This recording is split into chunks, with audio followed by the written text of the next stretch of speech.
Assalamu alaikum and peace be upon all of you. If you don't understand what Assalamu alaikum means, peace be unto you.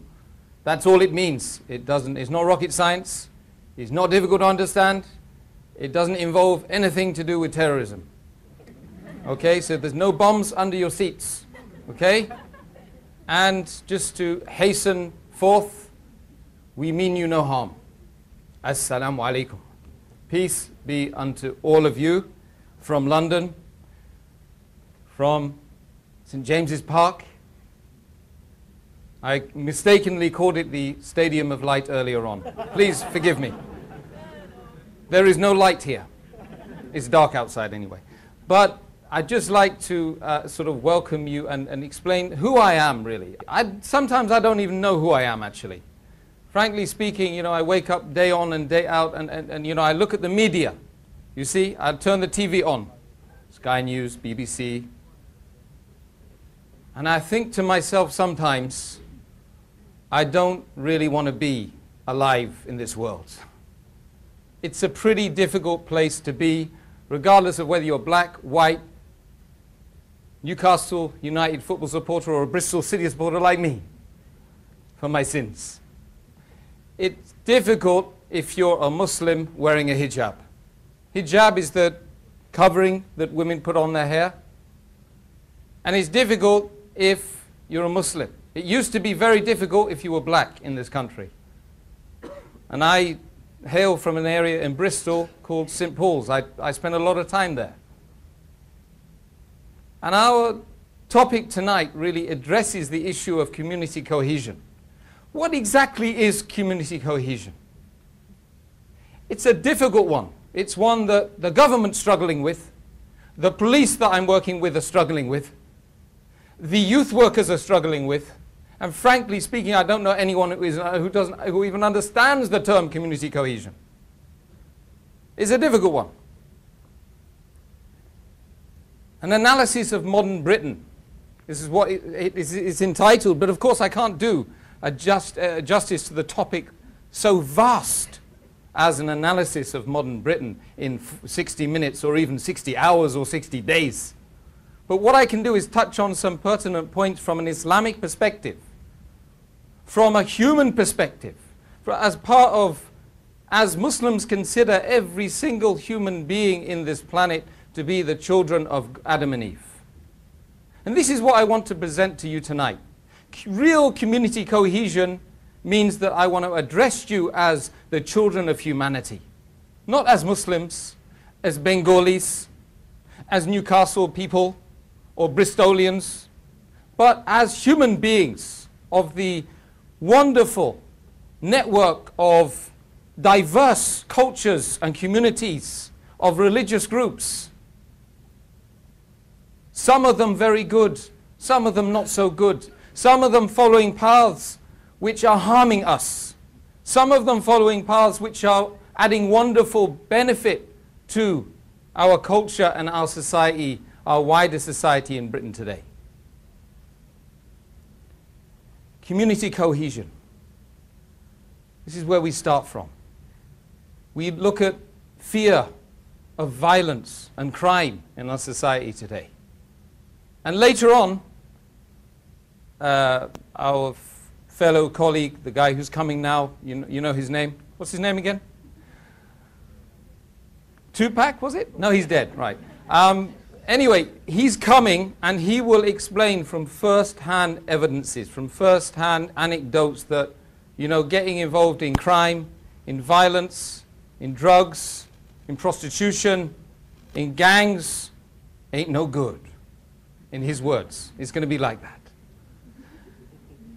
Breaking point is what I really want to discuss with you guys is there a point now we have to sort of stop, you know, in our tracks, think for a while, contemplate, discuss with other people of different faiths and different cultures and different ethnic backgrounds. Have you got any ideas about how we can get on better? This is community cohesion. True community cohesion is not about, I heard it in the Daily Mail, and you guys are bad. I turned on the BBC and the story told me that you guys are all terrorists. This is the way, unfortunately, that we people, we find out about each other. Instead of going to each other, addressing each other, identifying with each other, trying to understand each other's needs, concerns, as neighbors, as fellow citizens, we look at the media, and 85% of the non-Muslims here find out about Islam through, you guessed it, the tabloid journals. Wow. No wonder we hate each other. I'd hate you. I'd hate the Muslims if I read those things every day.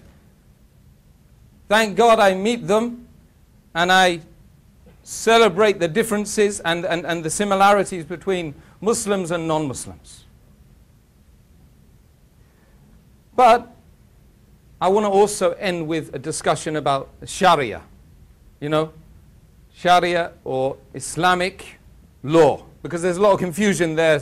Of course, Bishop Rowan Williams has made some statements about Sharia, taken totally out of context by our national media. In my understanding, he's a good Christian guy who just wanted to say a few words. He didn't want to harm anyone. And funnily enough, the Muslims didn't even get involved in this discussion. You know, the non-Muslim audience is out there, institutions and the media engaging with one another, discussing this topic. And really, the people they should be asking are the people who know about Islam and Sharia law. But it didn't happen. And this is partly because of the lack of ability of Muslims to really get involved in the wider, in the mainstream. They've been isolated for too long. 9/11 made them go out and reach out into places they'd never been before. Star Trek. You remember Star Trek? Boldly go where no man has gone before. No, you're all too old. Come on. You must have watched Star Trek in the past. Star Trek. Oh, okay. See, I didn't watch it. Right. So, look. I want to show you this to start with. You want to read it, but don't read the 5th, 6th. Anyway, the problem is that these something people are rubbish in their own country. They come over here, they bring nothing except problems. They have no interest about us and our ways. They just live among their own. Who said that? And why did they say it? Put your hands up if you know. You got any ideas? I'll accept any answer. Who said it and why? Bush? Oh my God. Yeah, he would use that word actually. Right, anyone else with any other suggestions? This is a serious comment. I mean, it's a pretty awful comment to start with. Anyone else? BNP. Who are they? Are they here? I don't think so. I don't think the BNP would say things like that, would you? Do you really? Maybe. Anyone else? Hey? Okay, listen, I'm going to tell you. You ready? You ready? Can you read it? This is who said it. A quote from an angry Spaniard referring to the 300,000 Brits that go to the Costa del Sol and ruin their lives in Spain. Our favorite European friends, our favorite, you know, we love the Spaniards. We love going on holiday there. Huh? We've all been there, haven't we? I've been there a few times on the Costa del Sol. Back in the days, I used to go there. And this surprises me. But what does it indicate to you? It indicates that we need to sometimes turn the stuff around, put the boot on the other foot. And we need to engage with new ideas. This is a new idea. For most people, they would never have guessed that that statement would come from a Spaniard and talking about us Brits. So it's like that when you're wearing a hijab sometimes. Not that I wear hijabs, right? But my wife tells me that, right? It's like that when you are engaged, as a different cultural, religious group within a majority. You're a minority within a majority. And community cohesion is about breaking down those barriers, But it's about having a level playing field to discuss those things, a forum where we can all, understand one another and have a better shared common future for everyone. Really, I think that's what this is all about tonight. This is what this event is about. And this is wonderful that, we've got so many people. It's a shame sometimes that it has to happen because the media get involved and say that's this guy who, became Muslim, who used to be a gangster, is coming down to town. It should be that we just call each other and say, we've got this fantastic event, fantastic venue, we've got some great guys coming down, come and join the party. And we come down. But it didn't happen like that. It happened because we are obsessed with the media.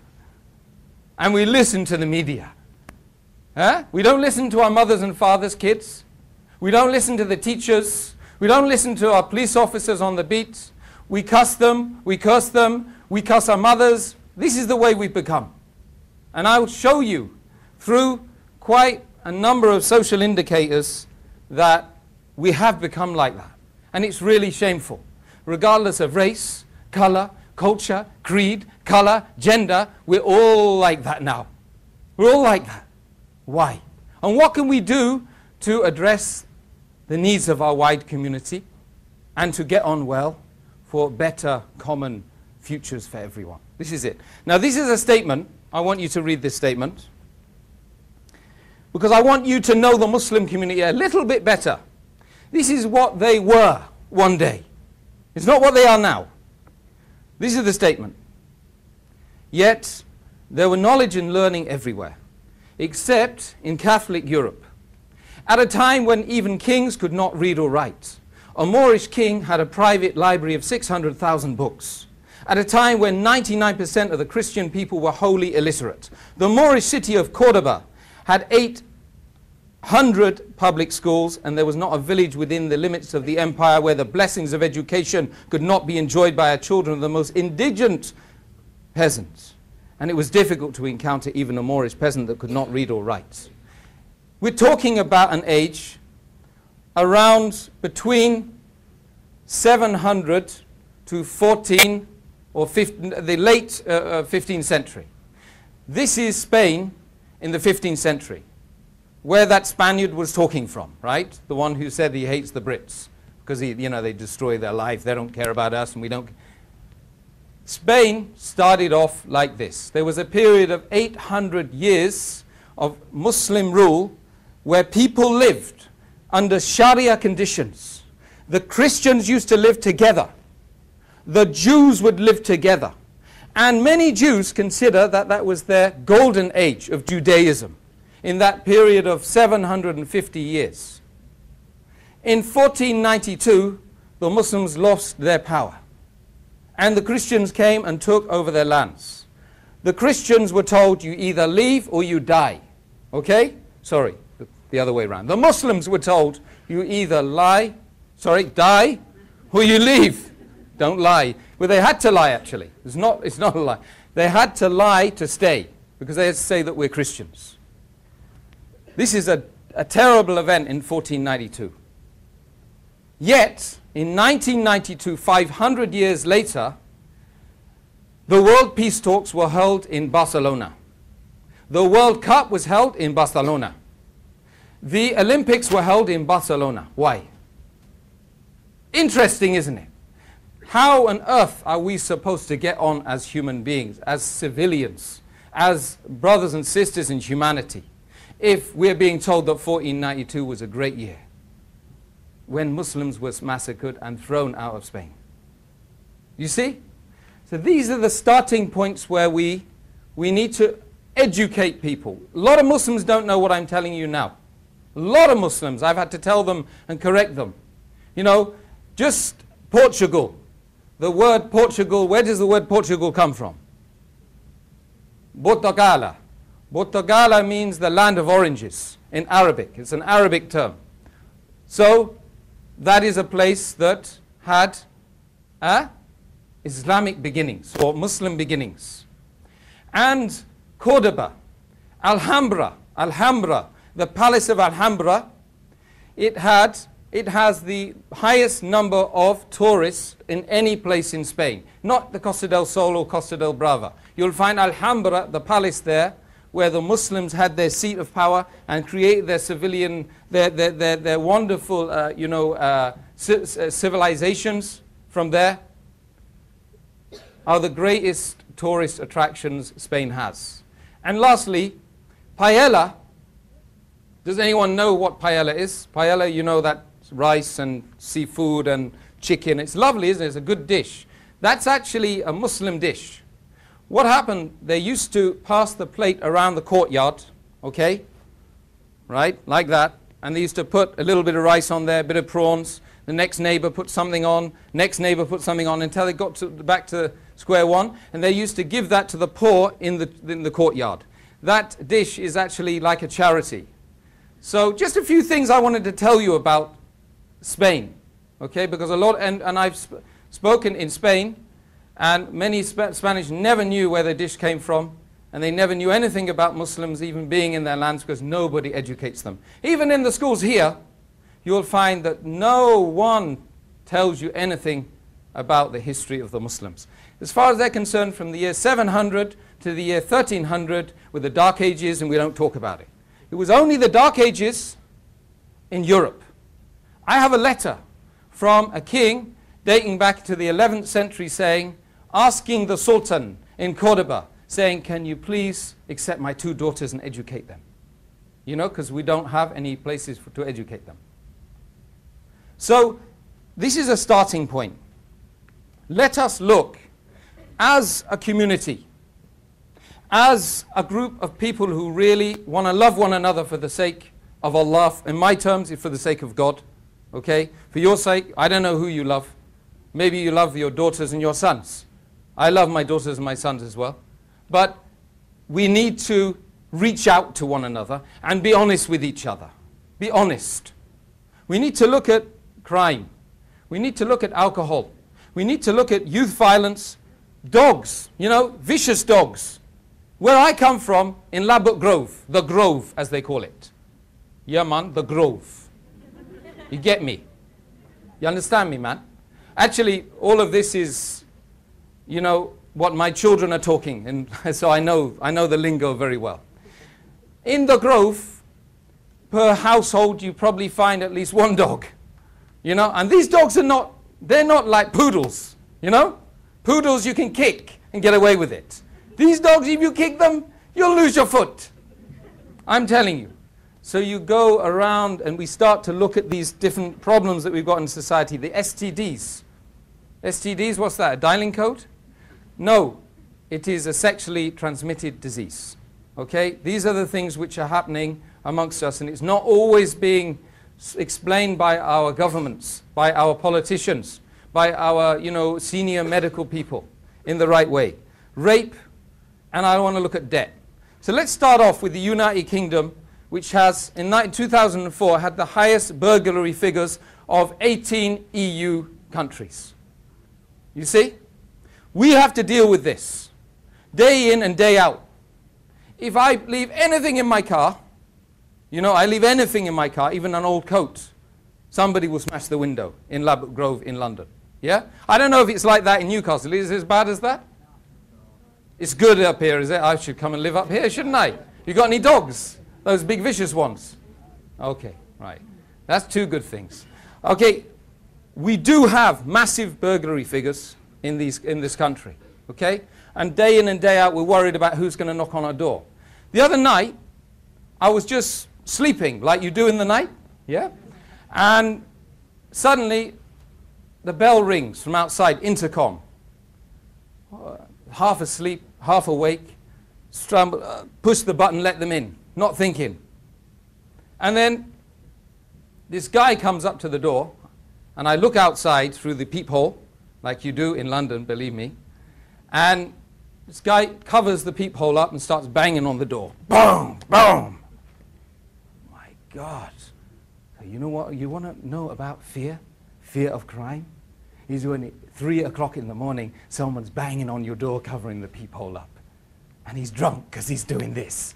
Yeah? Oh, man. He wants to get in. He wants me bad. I phoned the police. In Labbok Grove, it's not a good idea because there's not enough of them. So you pick up the phone. Hello, I need you urgently. Please come now. There's a madman knocking on my door. Yes, well, how long has he been there? Look, he's knocking on my door. Why do you need to know? No, I need to really, let's just explain. What does he look like? And look, just get someone over here quickly. I'm worried. Kids are in the other room, just next to where he's knocking, right? Phone goes down. 40 minutes later, he's still there, and the police haven't come. This is the fear of crime I'm talking about, brothers and sisters in humanity. This is the fear of crime that we don't seem to be able to understand is happening. Okay? Eventually, someone comes in the passageway, and he sort of goes off. 10 minutes later, the police say, is everything okay? I'm not blaming the police. I'm blaming me. I'm blaming us. Because we don't work together to have cohesive societies, cohesive communities where these people won't be allowed to do that. It's not the fault of the police. It's not the fault of the social services. It's the fault of us. Neighbors, one another, loving one another for the sake of God, like I said. Muslims, you should be that. Christians, you should be that. Jews, you should be that. Humanists, you should be that. And we have a better society for everyone. Shared common futures, like they say. You get me? You get me? How about the kill? Turn on any PlayStation, any 3D, whatever it is, bloody game, and on the computer, on the silver screen, wherever you turn it on. The kids are killing kids, and the kids are killing characters, and the characters are killing the kids. Bang! Sawn-off shotguns. Not recommended. Yeah? Big vicious dogs. Ugly monsters. Terrorizing our children. Most of it, has to be said, comes from America. Gang culture comes from America. Comes from, I'm not blaming the Americans, I'm blaming us, like I said. You've got children, killing children, kids. I can see them in the audience here now, old enough to kill now, homicide, murder. Yeah, killing them. And then you've got some kids killing their parents. This is happening as well. You've got kids killing teachers. This happened in London 2 years ago. Headmaster of the school, he got murdered by some of the pupils. And it's all this sort of, it is this media that we allow to oppress us with, Like I say, the PS2s and the PSPs, and I think the WII, or the Wii, has come in now. And my son has it there, so I watch him play it. And it's not too bad because it's like the brain trainer and Olympics and stuff like that. So I recommend that one is like the best of a bad bunch. The rest of them, switch them off. Get rid of them. There was one rabbi who was asked. He said, would you allow television set in your house? He said, would I allow an open sewer to run in my house? That's what he said. And there are many people now, they are asking big questions about what we should allow the eyes of young kids to see. You see? And every street corner, there is a woman bending over an object to sell it. This is the truth. In London, you go there, you will find the image of woman is dirt. The image of woman is dirt. Woman is not respected. They are only used to buy and sell. It's true. And it comes also, it's reiterated in this culture of hip-hop and rap. Hip-hop and rap, big time. You see? A woman is referred to as bitch, as hoe, whore, slag. And these are the terms that we should call women by. Mother, darling, dear, maybe, but not whore, slag, slapper. My God. And this is the culture we've let invade us as British people. We used to have something. We used to have some intelligence. We used to have something special that the world loved. And now we've lost something and we need to get it back. It's my suggestion that we need to spend more time thinking about other possibilities, other ways to share our livelihoods, to share our lives as fellow citizens and human beings of this planet, planet Earth, England, Newcastle.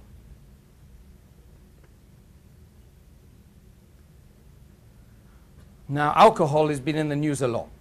And I'm not asking people to think, right, that all alcoholic beverages and all drinking is bad. In fact, the Quran, when it refers to alcohol, it says the good in it is outweighed by the bad. Yeah? And it says if you come to a state of prayer, later on it said, in a state of intoxication, you won't know what you're saying. So don't come in a state of intoxication. In fact, the desert Arabs used to be the heaviest drinkers among all the worlds. Because they didn't have any purified water, they used to drink wine. Right?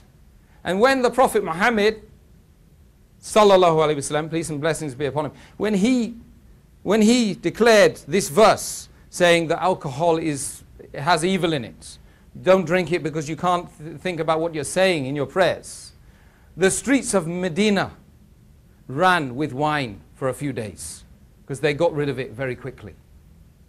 So in our society it is clear that at least half, if not more, because some of the figures are massaged, you see, at least half, if not more, of violent crimes happen when under the intoxication of alcohol or some other drug like that.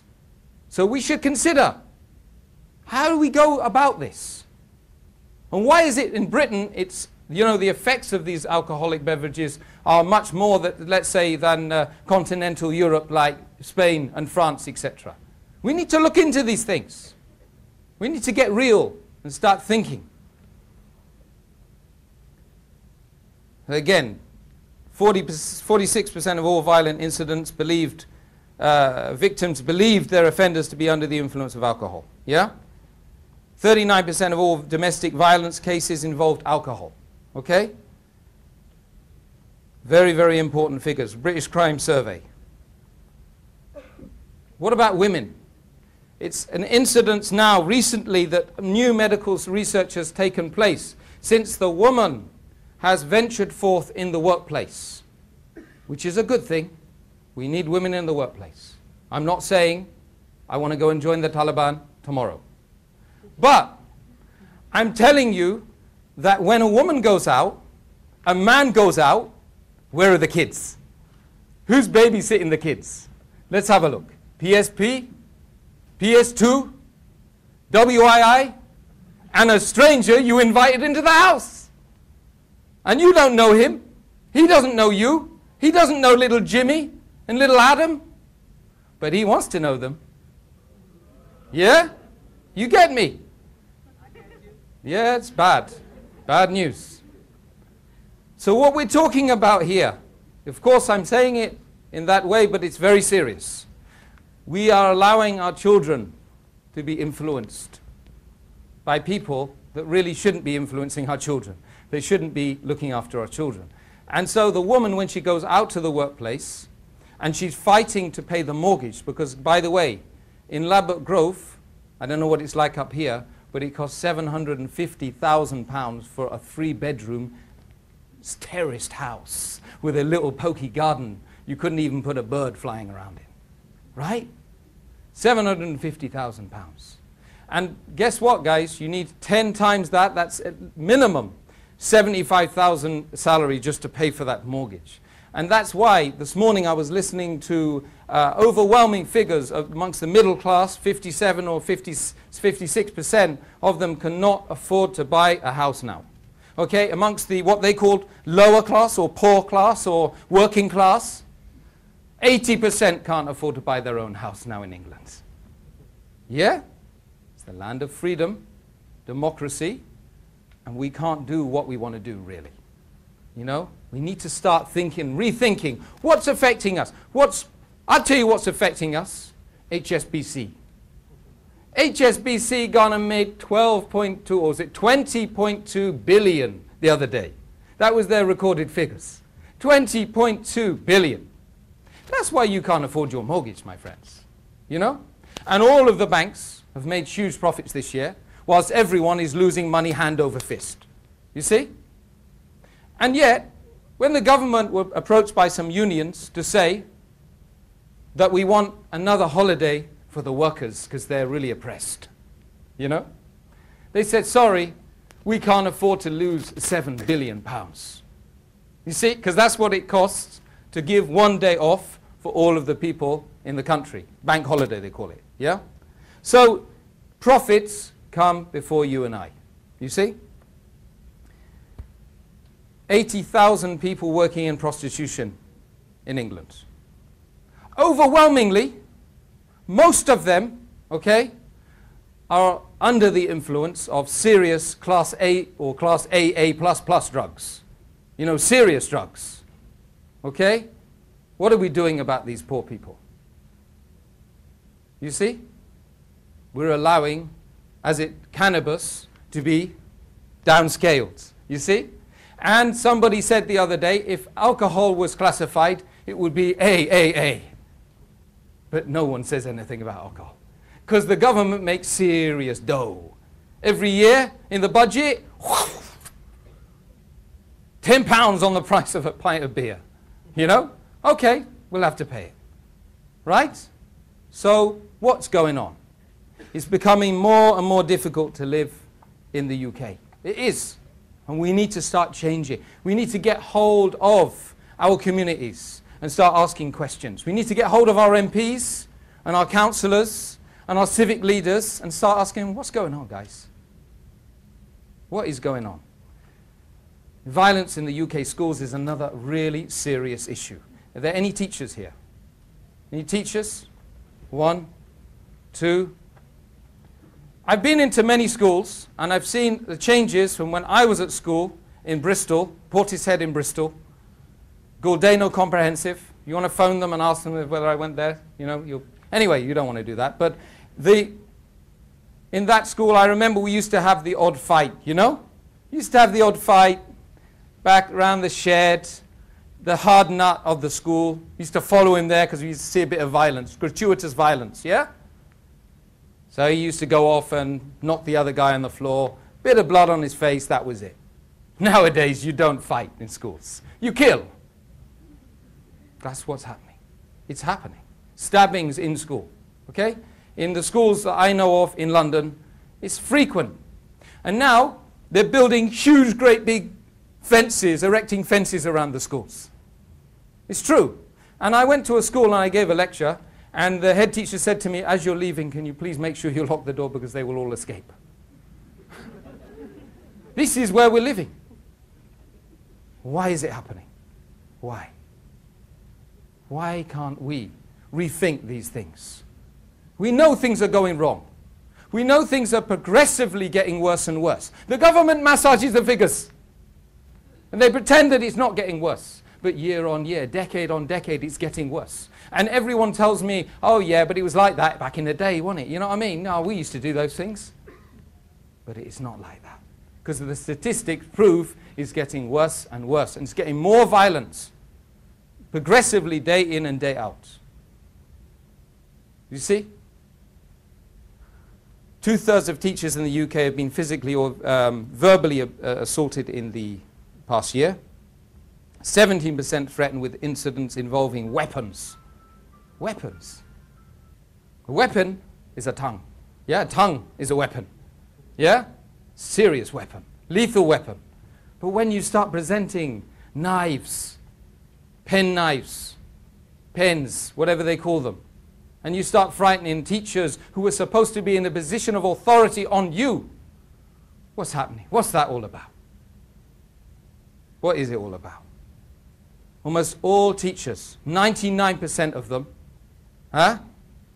said they've been verbally abused by their pupils in the past year, with 74% claiming it happened at least once every 2 or 3 weeks. Every 2 or 3 weeks. What is happening with us? Have we lost the plot? Have we stopped thinking? What is it? We are not being nice to each other. And it starts off with our kids and the relationship they build with their parents. You see? Even my children. I'm not saying that I'm any better than you. I'm not saying because I'm a Muslim that I've got I know exactly what to do. I don't. That's why I'm speaking here today. Maybe some of you guys have got some good ideas about how we can get together and how we can make this society a better society and we can stop these things happening. And I think I've given you some ideas. It's about community cohesion, but it's about real community cohesion, not ticking boxes. Ticking boxes. That's what we're good at, isn't it? I need that funding. Tick. Oh yeah, I've done that. Health and safety. Yeah, I've done that. Outreach. Yeah, I've done that. One day last year with 4 people when they turned up. We're not engaging, my dear brothers and sisters, in humanity. We're not doing it. That's why St. James's Park is full on a Saturday. And our community centres are empty every day. Our churches are empty every day. Our synagogues and even the mosques will be empty soon. You know? Our community engagement places, the forums, they're empty as well. Over 20% of teachers have been verbally or physically assaulted by a parent. We're not just talking about kids. We're talking about the ones who are addressing the issues of bringing their offspring up into this world. So, look, if Joey is attacking the teacher, what's he doing with his peers? He's killing them. He's killing them. And there was one case a couple of years ago. A 15-year-old kid walked into the classroom and raped the female teacher in broad daylight. You think I'm joking? You guys need to read. Because when I read, I get sick actually. And I've got nowhere else to go. I'm Irish, right? My father's Irish. My mother is a Surrey person, born in Surrey. I've got nowhere else to go. I'm stuck here. I can't go to Afghanistan. I don't know. I can't even read I can't read or write Afghani or Urdu. I can't go to Saudi Arabia because I just see some injustice over there. I can't go anywhere in the world. I've tried. I've traveled in every part of the world. But when I come back, my heart is attached to Britain. I'm a British person. But I'm a person who has endeavors to try and make this society a better place for myself. Yeah, I'm selfish. And for my children and for my neighbors. And the Prophet Muhammad, by the way, he said, Sallallahu Alaihi Wasallam. Sallallahu Alaihi Wasallam means peace and blessings be upon him, by the way. When I keep saying that, it's not that I got a nervous twitch of the mouth or something. But 40 that way is your neighbors, and 40 that way. You've got to look after 40 over there and 40 over there. If you don't look after them, you get judged, brothers and sisters in Islam. You get judged for not looking after them. And you know what looking after the neighbor is? He said, you're not looking after the neighbor, it's the harm that they do unto you, you suffer it with patience. That's what's looking after the neighbor. Because if you suffer that harm they do unto you, sooner enough they're going to come over to you. Like the Prophet Muhammad said that when the Jewish lady that used to throw rubbish outside his door, one day she didn't turn up. You see? She didn't turn up. So he knocked on the door and he was worried. Why didn't you throw the rubbish today? He said. So he finds that the woman is dying on a deathbed. She's on a deathbed. So this is an indication that as soon as she saw that man who she's done evil to for years and years, she said, verily you must be a prophet. And she accepted Islam there and then. You see, it's not easy to be a good citizen. It's not easy to stand up against the tide. When the tide is coming forward, the first need that you have to is to save your life and jump up on the bank, isn't it? Get out of the way. But we need to stand up against the tide for the sake of our progeny, for the sake of these kids here.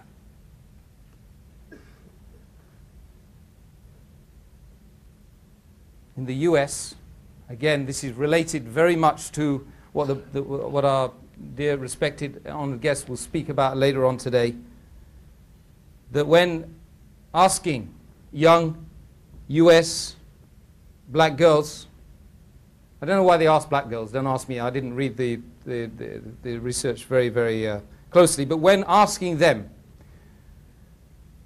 those who spent a lot of time watching rap music, listening to rap music, you know, watching all that sort of scene that we've been discussing, they were more likely to binge drink, have sex with multiple partners, test positively for marijuana, and have negative body image.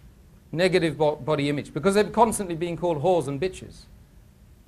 They're constantly being referred to as basically an object of desire. That's what it is. And that is the reality out there in society when it comes to women. It really is. I don't see any different, and in fact it's getting worse. Have you noticed, when I was a kid, I was a paper boy.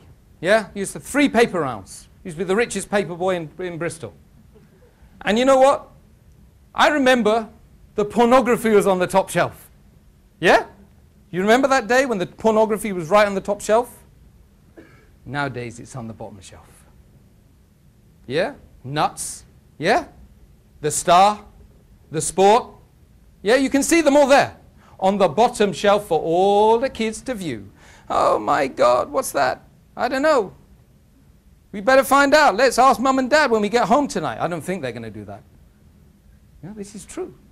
So it's about having respect for our mothers, having respect for the other half of civilization, the women who bring the children up for 9 months. My wife is pregnant.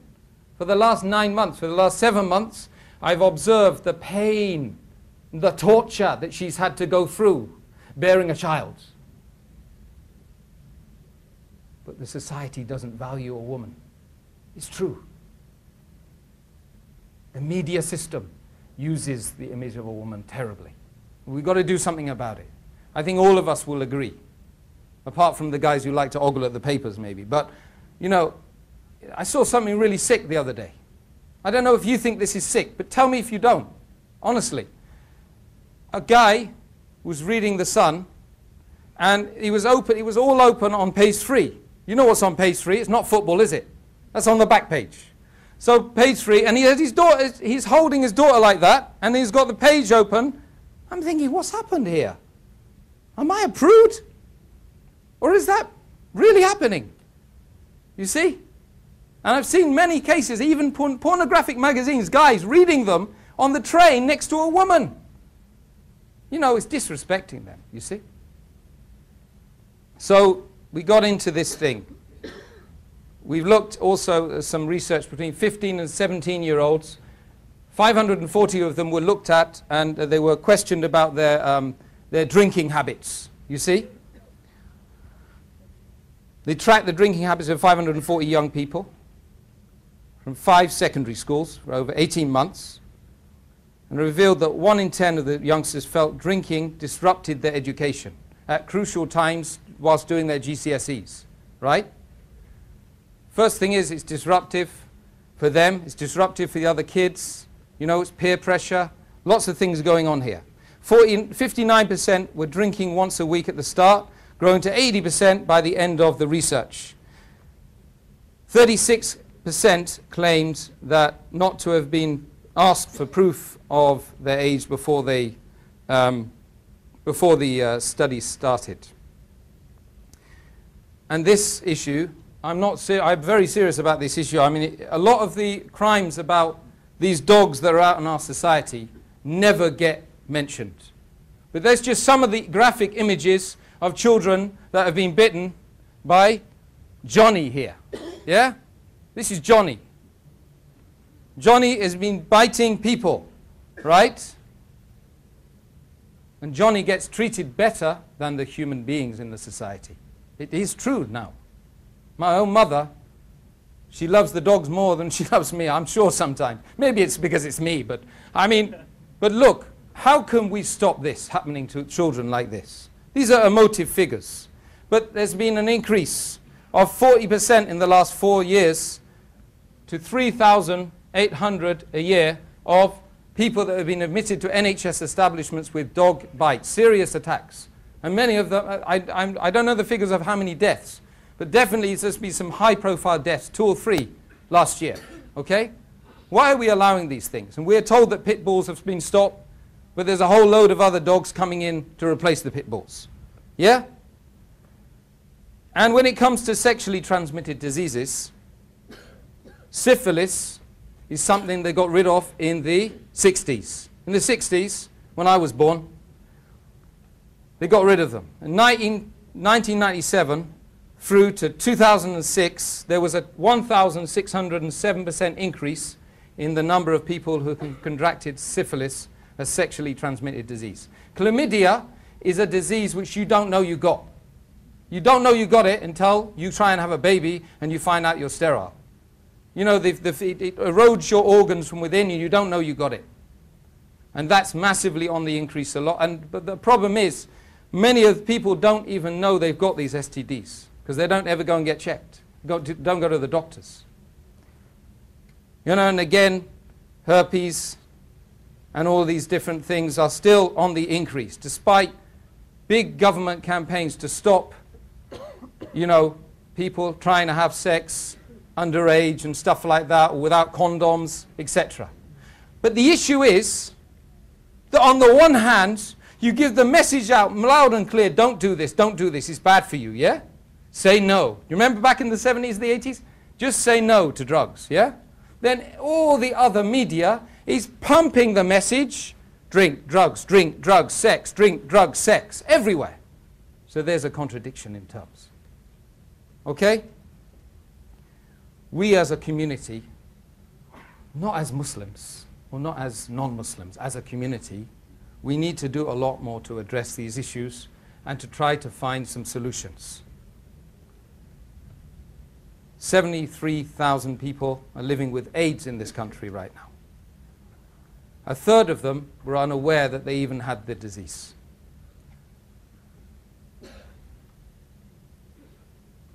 At the end of June 2007, nearly 40,000 men who had sex with men had been diagnosed with HIV. If I am a humanist, I'm not going to let any PC get in my way to tell me I'd like to save your life. If I'm a true humanist, I would tell you the truth. If it's something which is affecting you, it's going to hurt you. I would like to stop that hurt and that punishment happening to you.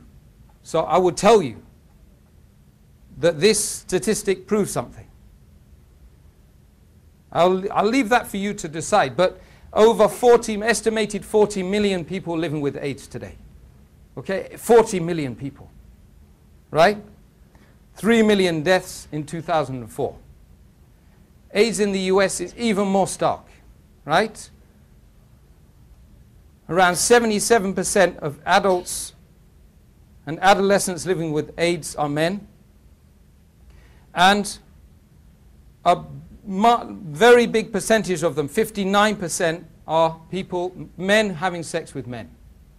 And 20% of those are intravenous drug users. So if you add those two figures up of all the men, you'll find that that's nearly 80% of people doing things which really, there should be a question mark about why they should do it. Really, there's an issue. I'm not saying don't allow them in society. No, that would be wrong. But I'm saying I want to help my brothers and sisters in humanity from stopping them doing things which are going to harm them. And if I'm a real honest guy, I'm going to tell you like it the way it is. Like it says in the Bible, it says in Lut, like it says in the Injil is the Gospels, like it says in the Talmud, like it says in the Quran, like it says in every major religious work, don't do that stuff, because it's bad for you. And the evil that your hands brought forth will cause you no end of suffering. This is true. But you might have your own ideas about that. Look, rape. 1 in 4 women in the world says they've experienced sexual violence by an intimate partner in their lifetime. 47,000 women, adult women, are raped every year in the UK.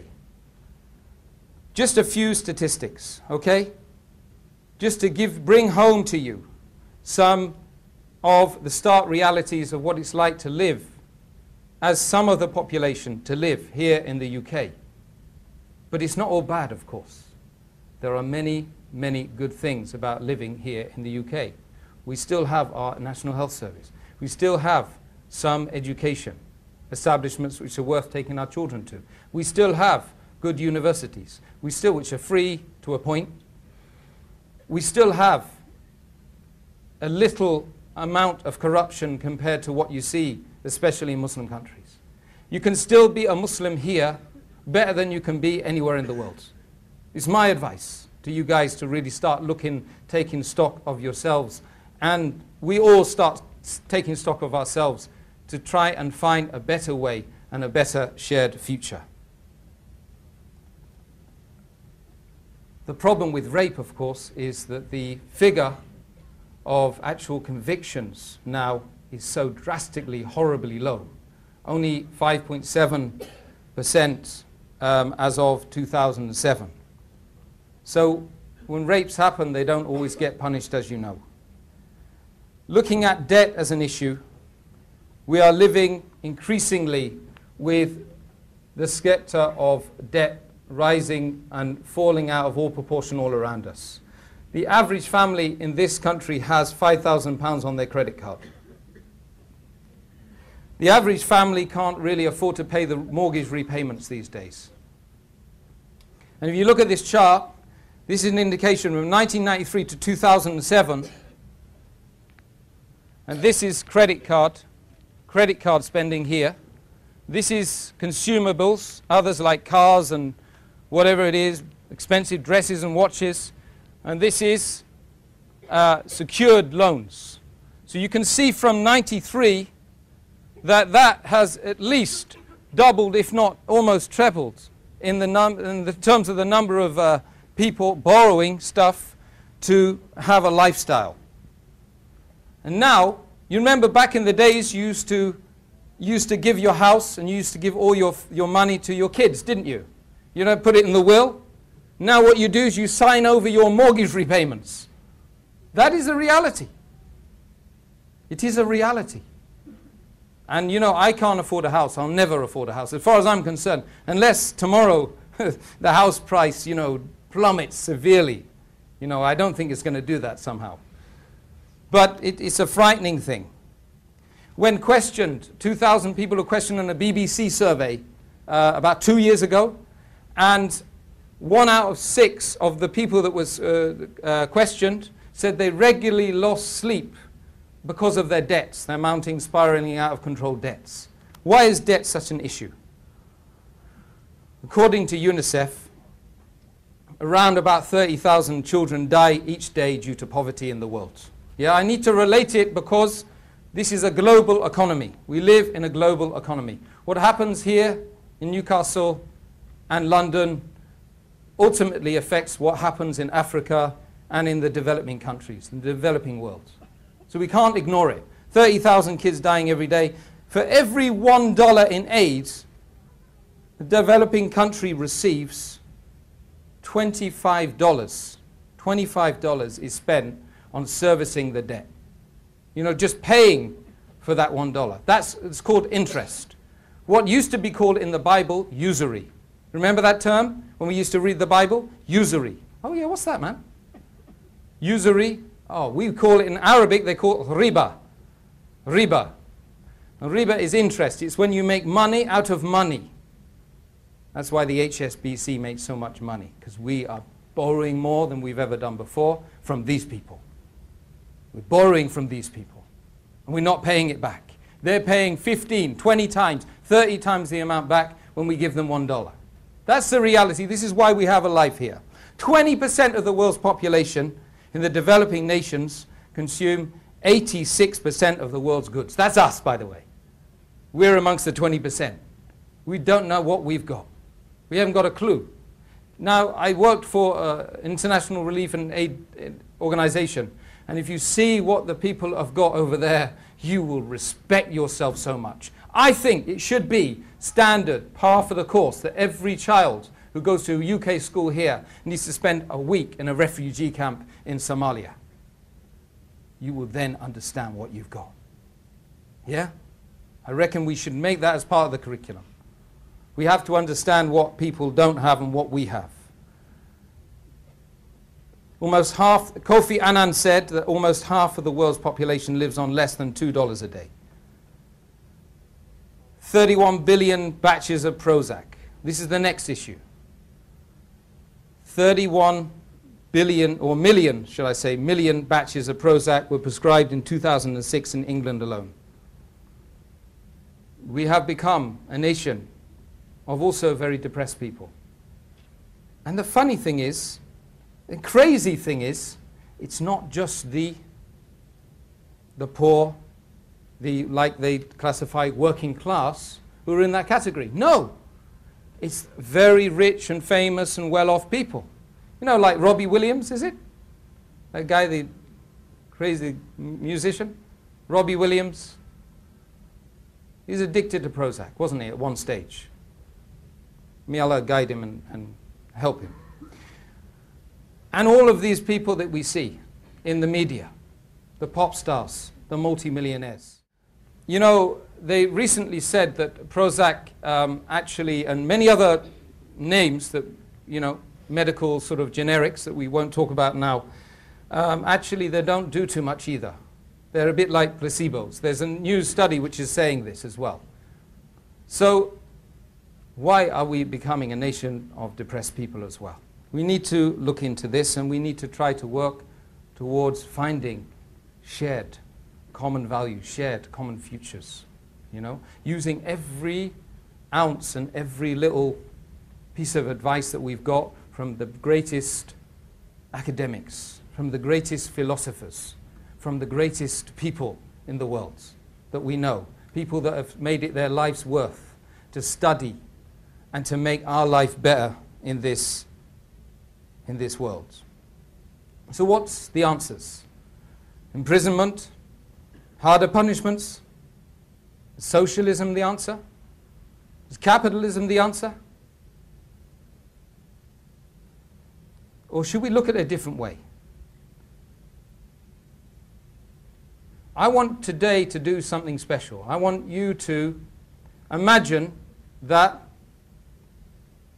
you've got rid of the Daily Express and the Daily Mail, and your local journalist has not contacted you for a while, and you turned off the press, turned off the televisions, turned off the internet, and you just start to look at a few things.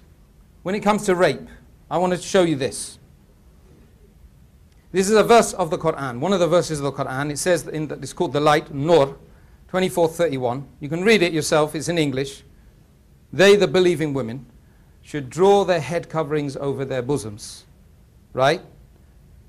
And the Prophet Muhammad says, tell the wives and the daughters of the believing women they should put on their outer garments. That is most convenient in order that they may be recognized. It says here as Muslims, it's not the right translation, and not be molested. So what this actually indicates, that what God says is that if a woman draws her veils over her, dresses modestly, yeah, she doesn't get molested. Now, if you look at the statistics in a country where women tend to wear less, and a country where, for instance, we're not going to use Saudi Arabia because it's a bit extreme in terms of, you know, there's stark differences. But look at a country which is slightly less prone, women are wearing more, you'll find that incidents of rape are much, much less. Okay, much less. I'm talking about, if you look at New York City, the number of rapes that happen in one day in New York City it takes a whole year to happen in Saudi Arabia. I happen to have those statistics, so I've done the research there. But, you know, why? Because the woman is covering herself. So it's good for a woman, and the man should cover, of course. Yeah? Shouldn't be just the woman's responsibility. Shouldn't be that the woman, because it says in the verses that, oh, believing men and believing women, lower your gaze. Lower your gaze. So the woman and the man has equal responsibility in making sure that rape, incidents of rape and stuff like that doesn't happen. And that we don't want women to be raped, we don't want them to be manhandled, we don't want them to be called slags or whores or hoes. No. We want them to be respected, and they should be, they're the ones, for goodness sake, who will bring up Johnny and Adam and Sue and Ahmed and Sumaya. Right? Those are the ones. 9 months, then 3 years of weaning, and then 25 years, some of them 40 years. You know, the kid never leaves home. Back in the Moroccan families up in Labatt Grove. Yeah? They never leave home. 25, 40, still got married, they go back home. You know. So it's about a guard. That's what hijab is, by the way. That's why you see some women wearing hijab. That doesn't mean to say they're necessarily any better than the ones wearing hijab. I'm not saying that. I'm just saying that they wear that, and I want to explain that issue. Okay, that's explained. Hopefully you've got some really good questions and some really searching ones for me, because I need to be searched. Come on, police officer. Oh, right. The word used for intoxicants, right, is khamr, intoxicants or alcohol. Right, there's a statement that towards the end of the days, alcohol will be known by every other term apart from intoxicant. So you got vodka, you got rum, you've got martini, I'm showing my age here, beer, whatever it is. You've got all these different terms for alcohol. But it's a well-known fact that alcohol is an absolute poison to the system, to the body. That's why you go dizzy and you start vomiting, because you poison your body, isn't it? And in research we found that many people that researched and asked, why do you drink? And particularly women, they drank to socialize easily. Okay? So they relax more, and then they can talk to their friends more. Yeah? So khamar is from the root word khamara, which means to cover. In other words, khamar covers your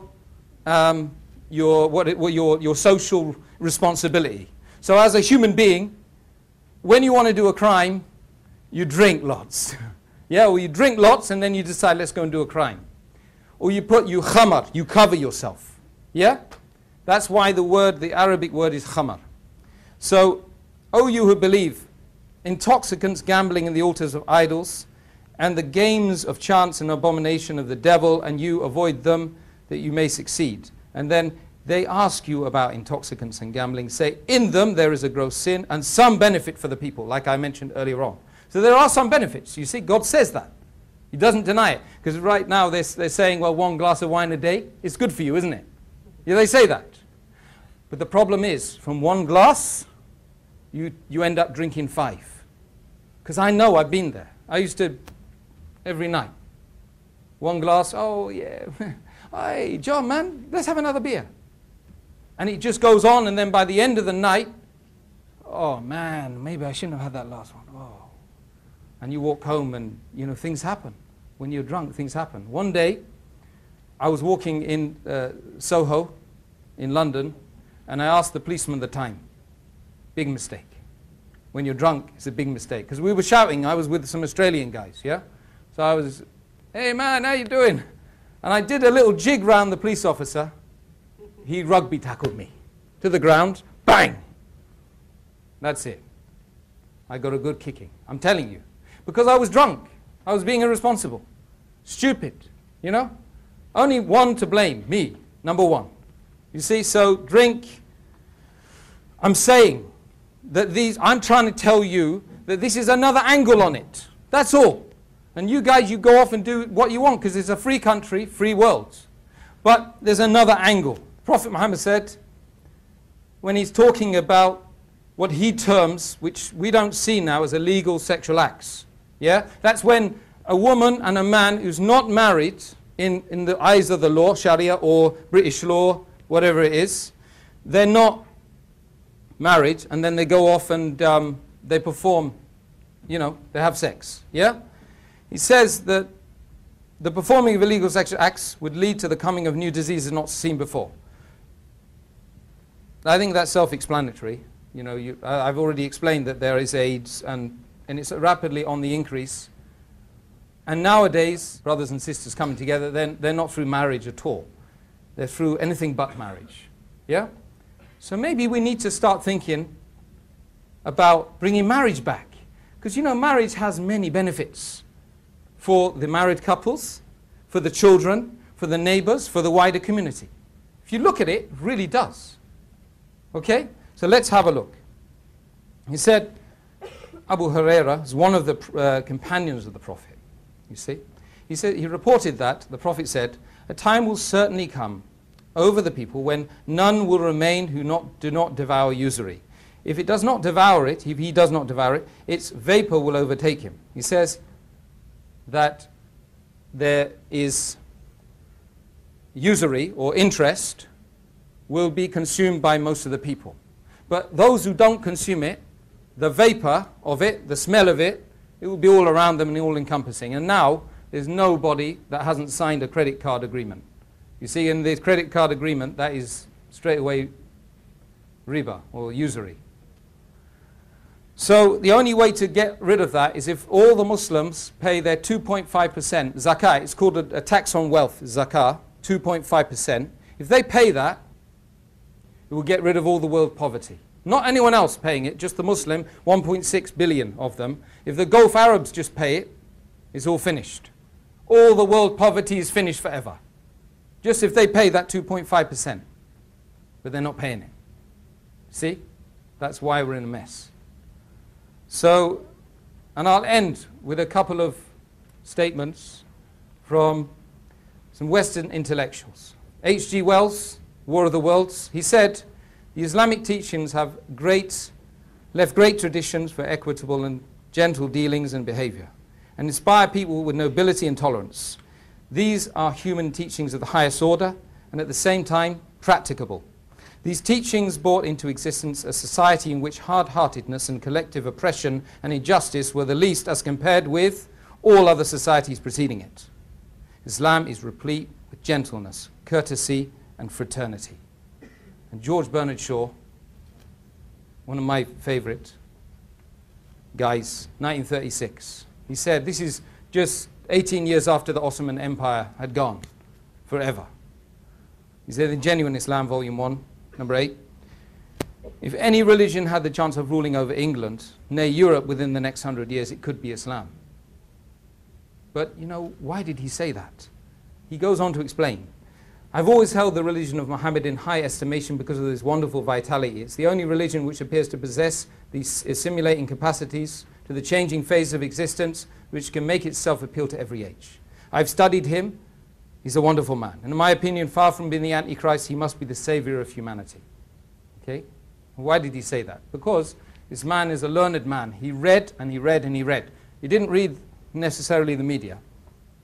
Right? He might have read it at the time, but he was reading also around the whole issue. Yeah? And he read the books as an open playing field. Just like I have to read all the stuff when I go to university. I can't pick and choose what I read. I have to read all the stuff on the curriculum. Yeah? A lot of the books that you see on the curriculum, you won't find any of this stuff written. That's the problem. So we need to go and search it out, and then we will understand each other better. That's really, it's all about what I started with. It's about community cohesion. He says, I goes on to say, I believe that if a man like him were to assume the dictatorship of the modern world, he would succeed in solving its problems in a way that would bring it much needed peace and happiness. I have prophesied about the faith of Muhammad that it would be acceptable to the Europe of tomorrow as it is in the beginning to be acceptable to the Europe of today. That clearly, I'm not asking anyone to say, to accept that Islam will take over England. What I'm saying is we should consider the teachings of Islam as being a continuation of the teachings of Jesus, peace be upon him, the teaching of Moses, the teaching of Abraham, the teaching of all the different prophets that ever hit the world. And in some narrations there are 124,000 or more. And we have neglected all of them. Jesus, we don't care about Jesus. To be honest, we left it. For the Muslims as well. Because if you say you're a Muslim, you know very well that if someone cusses Jesus, they cuss Muhammad. But if they cuss Muhammad and they cuss Jesus, you say, don't cuss Muhammad. You shouldn't be saying that. You should be saying, don't cuss that honorable person, Muhammad, and that honorable man, that prophet, that great man, Jesus. And the Bible and the Quran particularly speaks about Mary as being the most pious woman that's ever lived. Okay? So I think this is where we start from. We start from humanity and we end with humanity. We end with, we've all got messages to share. We've all got something to add to the equation, but we need to have this forum, right? We need to open up the community centers again, and we need to come in together and say, look, Johnny got killed, and this guy, this bad stuff happening in society. Can we come together to find out how we can lessen that? Let's help the police. Let's help the civic leaders to try and do a better job and have a better society for all. And with that, I ask Allah subhanahu wa ta'ala to forgive me of anything I said which is wrong, or anything which I've said which you feel is hurt you. But if it's the greater good that I've done by telling you something, you know, then I hope that God will accept it from all of us. And if you want to ask any questions, there's the man. Thank you.